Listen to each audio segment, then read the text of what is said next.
Este caso acontece nos Estados Unidos no ano de 22. Conheça Nicolae Miu. Nicolae nasceu em 1969 na Romênia comunista, uma época em que o país estava sob um regime duro e opressor. A era em que ele nasceu foi marcada por uma repressão política extrema. Muitas pessoas foram enviadas para campos de concentração e de trabalho, como na Coreia do Norte e China. Execuções por motivos políticos eram muito comuns, tornando esse um período perigoso e instável. A família de Nicolae foi uma das famílias que enfrentaram perseguição severa na época. Seu pai, sua mãe e seu irmão gêmeo, o governo controlava tudo e o país estava sob uma tirania extrema. Então, o pai e a mãe de Nicolae expressaram que queriam deixar a Romênia e, por causa disso, perderam seus empregos e foram rotulados como traidores da nação. Além disso, para frequentar a escola, os alunos eram obrigados a jurar lealdade como jovens comunistas. Como a família Miu foi rotulada como traidora do Estado, Nicolae e seu irmão gêmeo foram expulsos da escola e colocados em prisão domiciliar por cerca de 1 ano. O pai de Nicolae sofreu um tratamento brutal nas mãos desse regime. Em uma ocasião, durante um inverno particularmente rigoroso, ele foi despido de suas roupas e enviado para casa nu em um ônibus. Em outra ocasião, o pai de Nicolae foi envenenado, mas sobreviveu. Apesar das dificuldades, Nicolae e seu irmão gêmeo estavam decididos a viver e certa vez tentaram sair para ver um filme. No entanto, a KGB, que era a força policial secreta, estava monitorando a casa deles e os deteve no centro de Bucareste. A KGB esperou até que eles comprassem os ingressos antes de detê-los e espancá-los brutalmente. A KGB já tinha como alvo o pai deles anteriormente, atacando-o enquanto Nicolae e seu irmão tentaram intervir. Por causa da intervenção deles, Nicolae acabou com costelas quebradas e seu irmão ficou machucado e espancado. Como resultado da violência da KGB, o pai de Nicolae ficou tão ferido que acabou entrando em coma. Apesar das circunstâncias terríveis e da luta pela sobrevivência, Nicolae e sua família sobreviveram a esse regime brutal. Com apoio do governo americano na presidência de Ronald Reagan, eles escaparam da Romênia com sucesso. De acordo com a família, o secretário de Estado dos Estados Unidos, Alexander Haig, criou uma lista de pessoas para serem resgatadas do país, semelhante à lista de Schindler. Por sorte, Nicolae e sua família foram incluídos, permitindo que fugissem do país e evitassem mais perseguições. Nicolae e sua família escaparam da Romênia e foram patrocinados por uma família em Golden Valley, Minnesota, que fazia parte da igreja. Essa família os ajudou generosamente com moradia e a voltar para a escola. A vida da família melhorou significativamente nos Estados Unidos. Nicolae foi estudar na South Dakota State University, em Brooklyn, onde seguiu uma carreira de sucesso em engenharia mecânica. Ele viria a se casar 2 vezes. Seu primeiro casamento durou pouco, mas o segundo foi com uma mulher romena, chamada Sondra. O pai dele arranjou o casamento, e Nicolae foi à Romênia conhecê-la. Nicolae trouxe Sônia de volta para os Estados Unidos e eles começaram uma família, tendo um filho juntos. Durante toda a sua vida, Nicolae era conhecido em sua comunidade por ser prestativo. Ele era frequentemente visto nos telhados, limpando calhas, ajudando os vizinhos com pequenos consertos e serviços manuais. Seus colegas frequentemente falavam muito bem dele e o consideravam um grande amigo. Ele era conhecido por ser amigável, sempre pronto para cozinhar, socializar ou participar de atividades ao ar livre, como passeios de barco, pesca e caça. Ele possuía os melhores e mais caros equipamentos para seus hobbies. Embora Nicolae fosse inteligente e sociável, seu irmão diria mais tarde que ele não tinha malícia. Nicolae lhe faltava percepção que o tornava às vezes ingênuo e crédulo, e sua falta de discernimento estava prestes a levá-lo a uma situação incrivelmente horrível e trágica. Nos últimos anos, Nicolae e Sondra desfrutaram de uma existência tranquila em Wisconsin. Porém, em 20, ele teve um ataque cardíaco e passou por cirurgia de ponte de safena quádrupla. Mesmo sem se recuperar totalmente, E com a saúde piorando, ele continuou aproveitando a vida. Após um breve descanso, Nikolai continuou com seus hobbies e voltou a socializar com os amigos. Ele costumava encontrá-los ao longo do rio Apple, local popular para descer de boia. Descer de boia é um passatempo em que as pessoas flutuam rio abaixo em boias infláveis durante um dia quente de verão. E isso era algo que Nikolai gostava de fazer, e no dia 30 de julho de 2022 foi exatamente isso que ele fez. Nikolai era conhecido por suas habilidades práticas e era a pessoa a quem o grupo recorria para qualquer tarefa manual. No rio, ele levava uma bolsa com snorkel e óculos de mergulho pronto para ajudar se algo fosse perdido na água. Também no bolso, ele carregava seu fiel canivete, que usava para cortar cordas, se necessário. Nesse dia, quando a aventura de boia começou, tudo parecia normal, tranquilo e alegre, embora os acontecimentos que se seguiram fossem tudo menos isso. No dia em questão, o rio estava ocupado por vários grupos de pessoas, mas o processo judicial se concentrou em 2 grupos principais além do grupo de Nikolai. Um grupo chamado de adolescentes era formado por um grupo de amigos. Todos tinham cerca de 17 anos de idade. Esse grupo incluía Isaac Schumann e seu melhor amigo, desde o 7º ano, Alexander Wang, junto com seus amigos Joanne Cockfield, Owen Pelequin, Ryan Nelson, London Weir e Larian Davis. O segundo grupo era conhecido como Grupo Carlson e tinha uma mistura de adultos. Esse grupo incluía Quinton Carlson e seus 2 filhos, Dante e Tony Carlson. E com eles estavam os amigos de Tony, A.J. Martin, Riley Madison, Madison Cohen e vários outros. Agora, esses grupos, presentes no rio naquele dia, tornaram-se centrais para o caso, e cada pessoa teve um papel a desempenhar nos eventos que logo aconteceriam.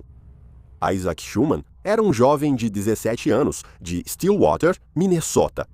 Ele era conhecido por ser gentil, sensível e altruísta. Era um estudante incrivelmente brilhante, talentoso musicalmente e tinha espírito empreendedor. Sua mãe mencionou que ele tinha uma personalidade alegre e carinhosa, o que fazia com que fosse amado por todos ao seu redor, e ele causava um impacto positivo em todos que conhecia. No dia 30 de julho de 2022, a maioria do Grupo 1 foi levada até o rio por Alexander Wang. Ele levou os rapazes a um bom ponto de entrada no rio para praticar boia cross. Esse lugar se chamava River's Edge. Eles planejavam descer o rio de boia até o Village Park, em Somerset, e depois pegar carona de volta ao carro. Eles trouxeram suas boias, amarraram todas juntas e então partiram, levando uma variedade de cervejas e algo para fumar.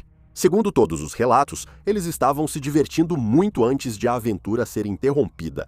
Naquele dia, Nikolai, sua esposa Sondra e os amigos também desciam o rio de boia.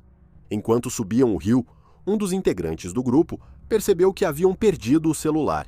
O grupo então discutiu se valia a pena voltar para buscar o celular ou se deveriam apenas acionar o seguro. Mas Nikolai resolveu sozinho voltar e procurar na área recém-atravessada pelo grupo. A água ali era muito rasa, não tinha mais que 60 centímetros de profundidade e, afinal, Nikolai tinha trazido consigo seu fiel snorkel e óculos de mergulho. Mas ele também tinha com ele seu canivete. Adolescentes relaxavam na área quando Nikolai procurou o telefone. A partir deste ponto, existem 2 versões da história que desencadeou uma série de eventos horríveis. Os adolescentes disseram que brincavam com Nikolai, afirmando que a água não era funda o bastante para mergulhar com snorkel, e perguntaram o que ele procurava.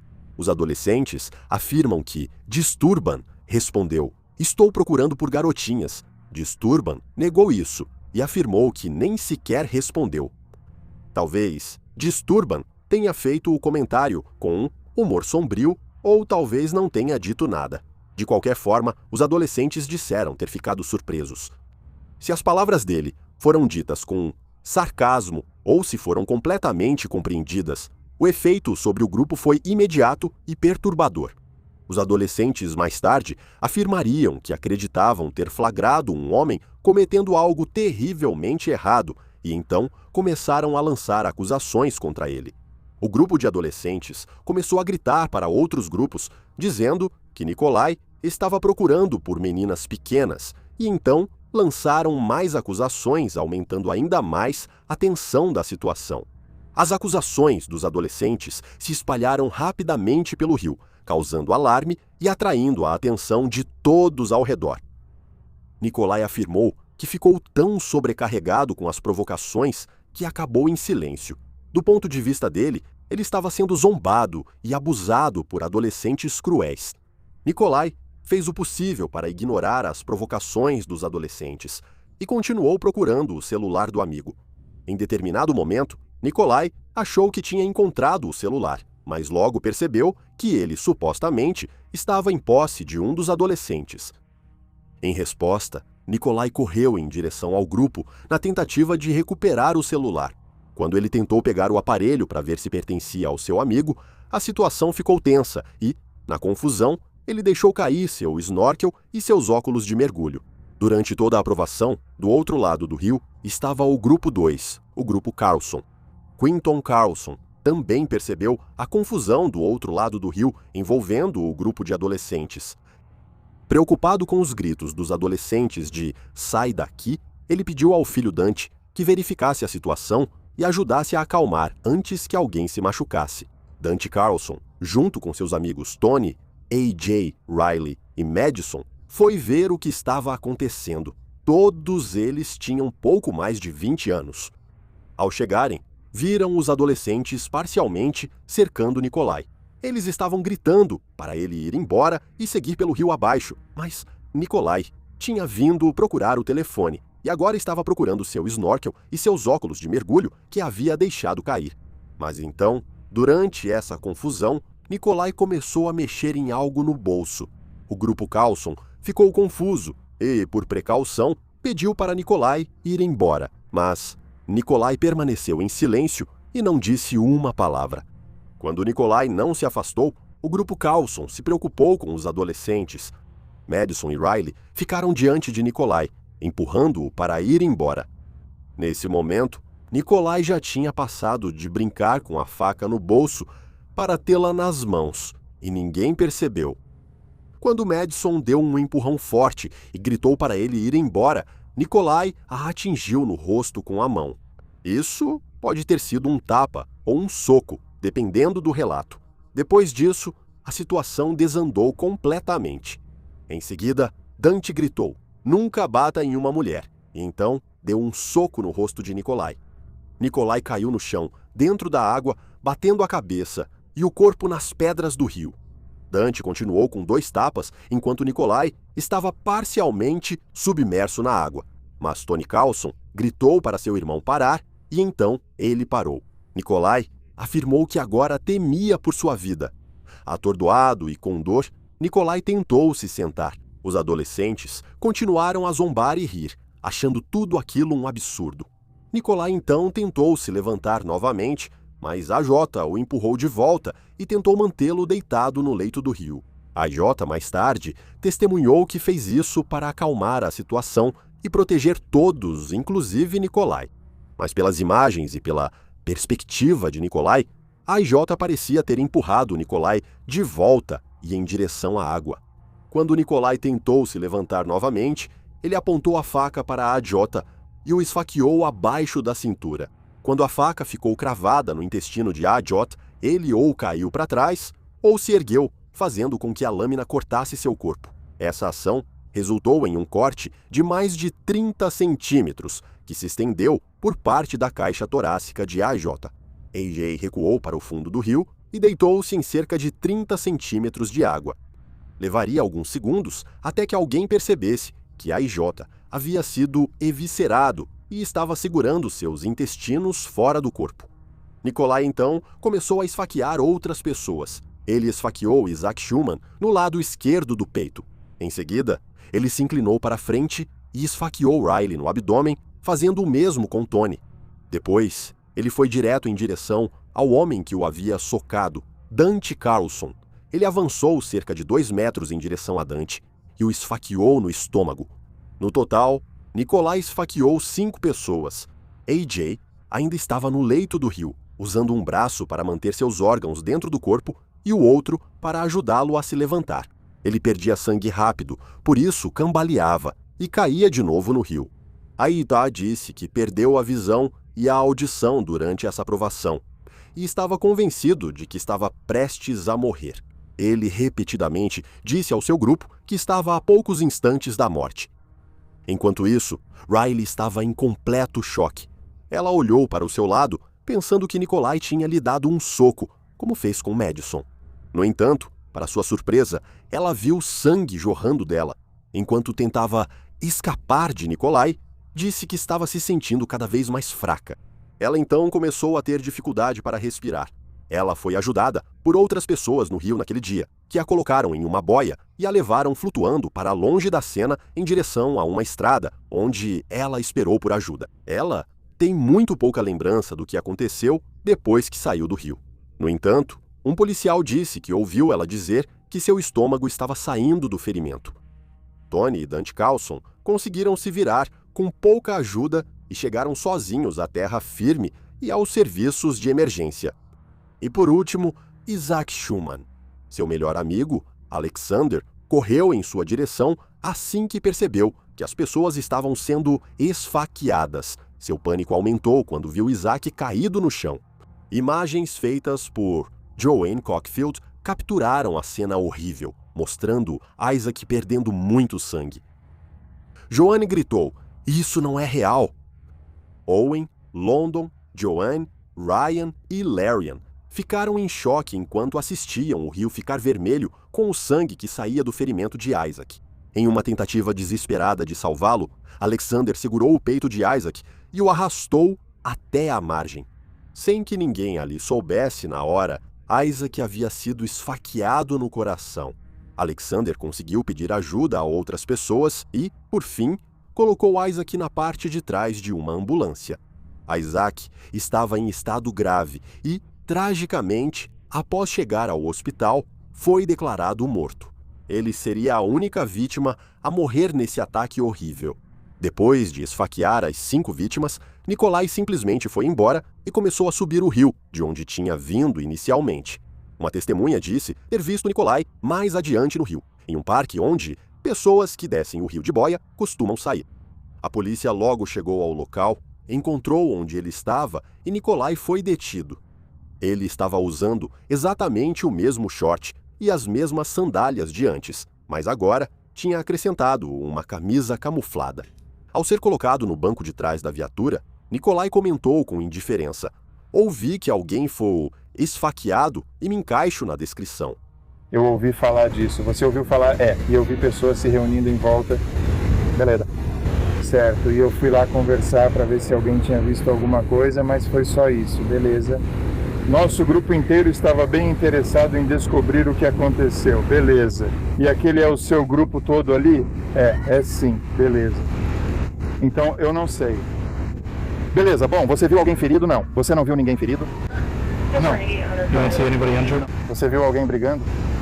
Ouvi pessoas gritando umas com as outras. Sim, beleza. Gritando de raiva ou gritando de dor, você sabe? Todo mundo estava bêbado, então eu não sei. Não consigo diferenciar, mas eu diria que não sei. Só estavam gritando, beleza. Sim, xingando uns aos outros, mas você sabe, sim, eu vi isso o dia todo. E todos nós bebemos muito e tenho certeza de que eles estão bêbados.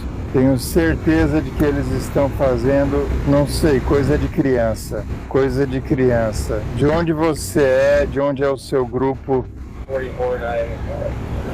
De onde você veio dirigindo hoje? Eu vim dirigindo de Prior Lake. Na verdade, ele não dirigiu. Ok, chegamos aqui faz um tempo. Sua esposa e você? E vocês encontraram o grupo aqui? Sim, mas já nos conhecíamos, ok? Tudo certo, com a temperatura boa, volto em 1 minuto para falar com você. Obrigado. Nas horas seguintes, ele foi interrogado pela polícia, durante o qual fez várias declarações enganosas. Ele sugeriu que havia desarmado um dos adolescentes e que agiu em legítima defesa. Então, o que aconteceu? Você pode me contar o que aconteceu? Sim. 4 pessoas foram hospitalizadas com ferimentos. Meu Deus. E uma pessoa morreu. Não. Não sei o nome de nenhum deles, nem se eram homens ou mulheres, então realmente não sei. Isso foi porque eles brigaram entre si? Eu não sei quais são os ferimentos deles. Fiquei com a Sandy o tempo todo, e quando a deixei com Ernesto e Amy, vim pra cá. Então eu não faço ideia de quais eram os ferimentos deles, não. Meu Deus.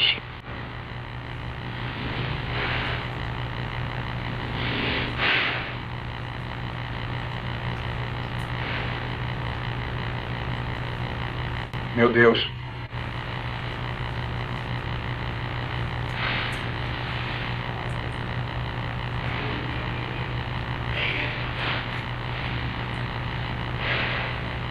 Então só precisamos conseguir, juntar tudo isso, sabe, na sua declaração. Quais outras fotos eles te deram de mim? Só aquela. É a única que eu tenho. Eles não tiraram, eles não pegaram as câmeras. Você deveria pegar as câmeras deles. Sim, e eu tenho colegas investigadores que estão conversando com todas essas pessoas, sabe? O pessoal do grupo e as outras testemunhas. Então, sim, nós estamos tentando coletar, e eu falei para Ernesto e Amy, porque eles disseram isso. Você tirou fotos? Mas... Eu não acho que ela tirou fotos daqueles caras. Isso foi ali, na parada aqui em cima. É. Sim, mas você estava parando. Talvez tenham tirado fotos e só estavam guardando de volta. Você poderia pegar esses caras ao fundo e eles nem perceberiam que foram registrados. Sabe o que quero dizer? Entendi o que você quer dizer? Então eu pedi para eles olharem as fotos deles. Assim nós... Poderíamos ficar em contato com eles. Certo. Bom. Eu estava tentando dizer que, bem, eles tiram fotos minhas indo até lá? Não. Você nunca sabe o que vai sair em uma foto se estão aqui esperando por você. Te dizendo para encontrar o telefone. Você encontrou o telefone dele? Eu não sei. Fiquei com Sandy quase o tempo todo e agora estou aqui com você. Só sei que recebi uma mensagem dizendo que acharam os óculos e o snorkel. Então essa é toda a informação que eu tenho sobre os itens que a gente precisa. Foram localizados.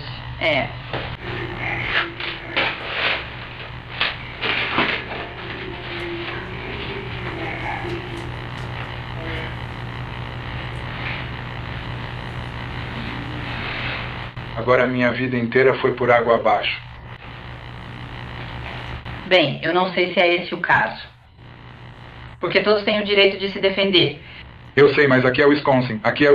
Ok, pode continuar. Continuar. Eu geralmente sei que as pessoas que se defendem acabam sendo acusadas de ser isso e ser aquilo. Bem, eu acho que se você tivesse me perguntado o que eu teria feito, sim. Isso não é seguro. Digo, eu não sei. Você também não. Eu não sei. Eu teria ficado com muito medo, com certeza. Quando tanta gente tentou abaixar sua calça e te bater e dois garotos estavam com facas. Eles não acharam nenhuma dessas 2 facas? Eu não sei, mas estamos procurando. E sabe, estamos procurando antes que escureça. Agora são 8h40. Que bom que tirei a faca da criança. Ele estava com ela às 7. Ele não estava lá para me assustar. Ele estava lá para me machucar.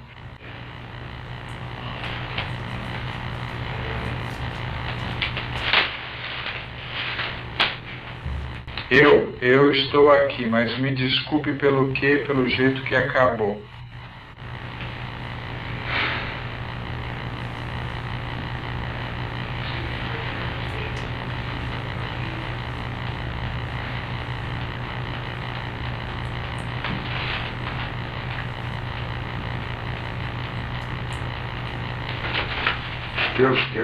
Eu tenho medo que eles descubram onde eu moro e eles... Vão caçar a gente à noite e vão machucar minha esposa. Bem, eu vou ligar pra Sandy assim que sair daqui, tá bom? Só pra ver como ela está. Após esse ataque, as outras vítimas tiveram que passar por várias cirurgias, com cortes cirúrgicos ainda maiores sendo necessários para acessar os órgãos internos danificados pela onda de esfaqueamentos de Nikolai.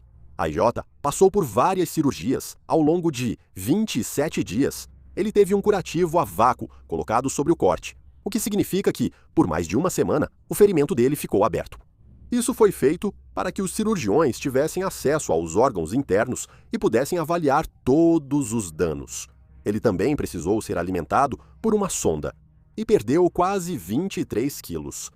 Riley precisou passar por uma cirurgia para recolocar o estômago dentro do corpo. Dante fez uma cirurgia para reparar uma hérnia e Tony também passou por cirurgias.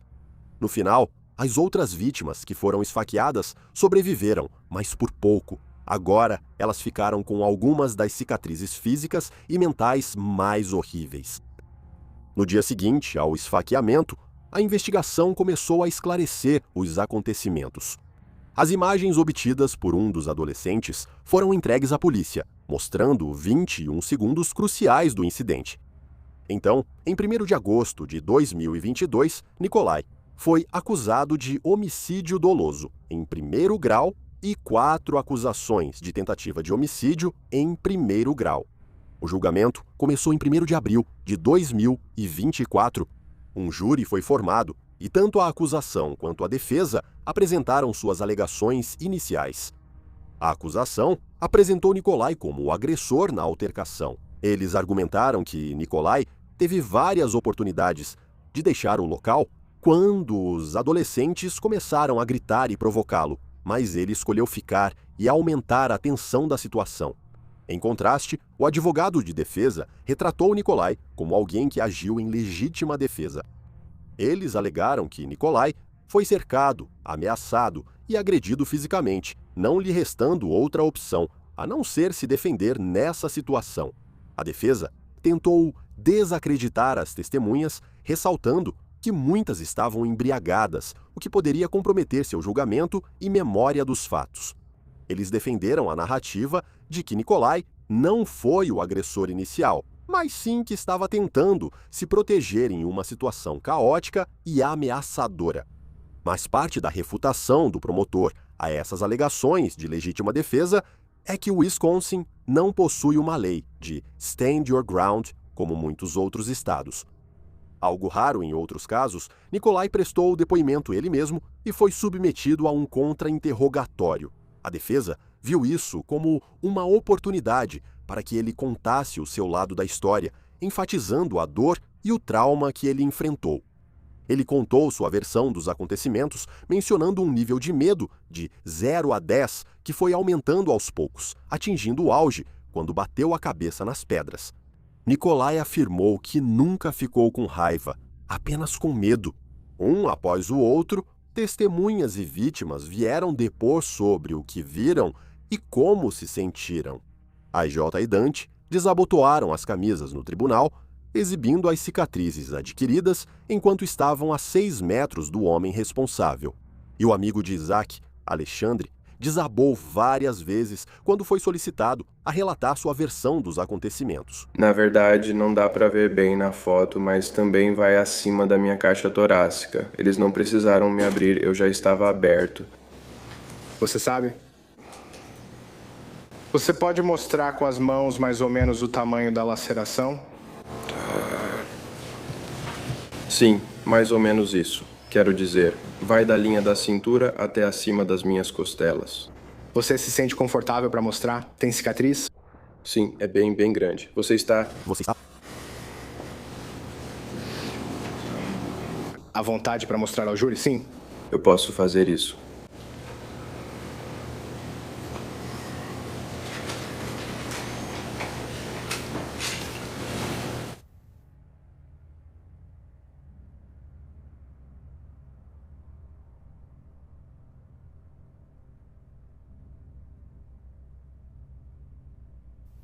Sim, tem certeza? Na verdade, gosto.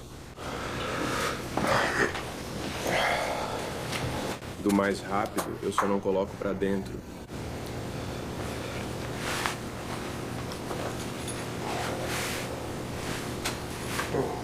Ele para bem ali. Tem um espaço ali, dá pra ver minhas costelas. Mas é só isso. Obrigado.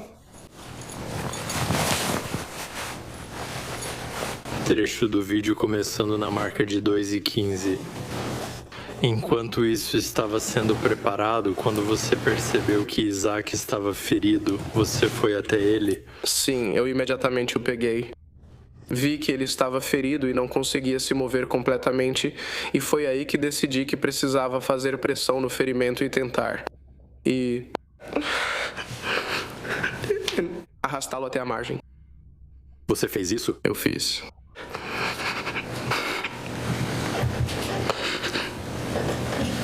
I apologize.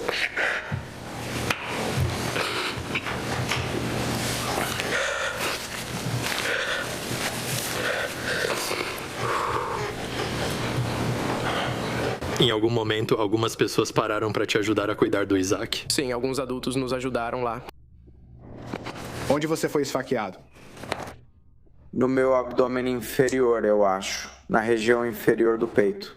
Você pode se levantar e apenas apontar? Bem aqui. Quero dizer, eu posso te mostrar se você quiser. Você se sente à vontade para mostrar sua cicatriz? Mostra o local exato.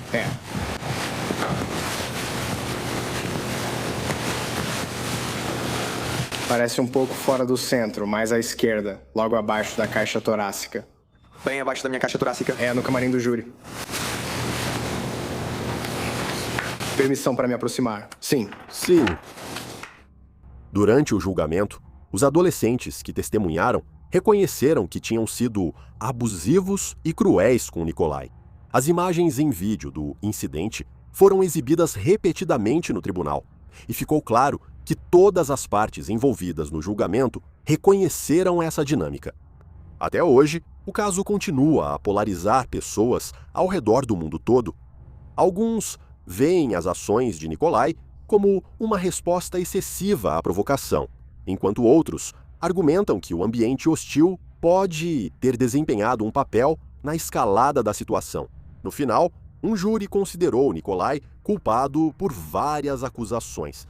No entanto, as acusações não foram por homicídio doloso em primeiro grau ou tentativa de assassinato, como originalmente buscava a promotoria.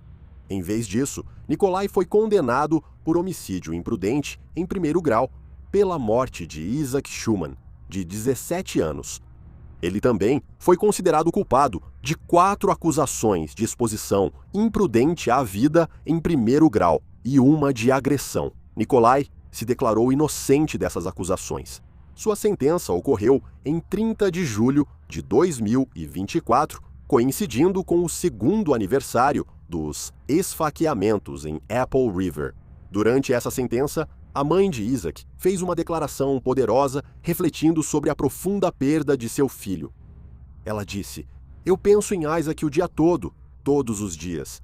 Perder meu bebê me devastou e despedaçou meu coração." A promotoria buscou uma sentença de 70 anos de prisão para Nikolai, incluindo 45 anos pelo assassinato de Isaac e tempo adicional pelas outras facadas e uma acusação de agressão. Aos 49 anos, Nikolai foi condenado a 20 anos de prisão, com possibilidade de libertação quando tiver 74 anos. Ao falar sobre os esfaqueamentos em Apple River, o promotor destacou a brutalidade do crime, afirmando que é difícil colocar em palavras o quão explícito e horrível isso realmente foi. Então eu saí e olhei e eu vi o cabelo de Isaac na margem do rio. Eu sabia que era ele, e eles estavam tentando fazer RCP nele. Você foi com Isaac? Sim, eu fui com Isaac. Você foi até Isaac? Sim. Eu corri até Isaac.